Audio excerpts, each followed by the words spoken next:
지풍나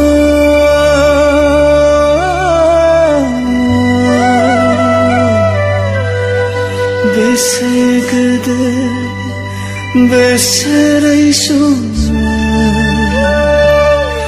गाबनायनि मिनिनायनि नों जोंनि आंगोनि लोगो।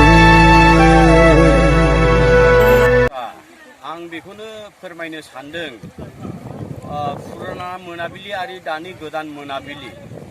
आच्छा, फुराना मोनाबिलिनि लामाखौ एसे गोजानसिन नुदों, दानि ओमफ्राय गोदान मोनाबिलिनि लामाखौ आं एसे साबसिन नुदों। मानो होनोबा हाथिसार एबा दादगारि एसएसबि केम्पनि एसे खोलाजों सानजाहा फैनाय लामा टटेलि जों नुनो मोनदों सेन्ट ग्रेभेल आरोखि बिराद मोजां लामा बानायना होदों। ओमफ्राय खाथिसिन होननानै जोङो सानदों आंनि नुनायाव, किन्तु फुराना मोनाबिलिया एसे गोजानसिन, लामाखौबो एसे गेद्दा गिद्दि नुदों जोङो। किन्तु दानि गोदान मोनाबिलि पिकनिक स्पटखौ जोङो खाथिसिन नुदों। मानो होनबा जोङो आन्दायनो दरखार गैया, एसएसबि केम्पनि एसे खोलाहा फैनाय ओरै सानजाहा फैब्लानो डाइरेक्ट सेन्ट ग्रेभेल, जेबो उसुबिदा गैया। गारि गिदिरबो फैनो हायो, ट्राकबो फैनो हायो, बासबो फैनो हायो, गारि फिसाफोराबो सुबिदासिनबाव आरोखि। किन्तु आं सानदों फुराना पिकनिक स्पटनिफ्राय गोदान पिकनिक स्पटआ साबसिन, खाथिसिन डिस्टेन्सआ, आं बेखौ नुहुरनानै आं बेखौ बुंदों आरोखि। गिबियावनो आङो बे पिकनिक स्पट खालामग्राफोरनिसिम आङो रोजा रोजा साबायखर बावहरगोन।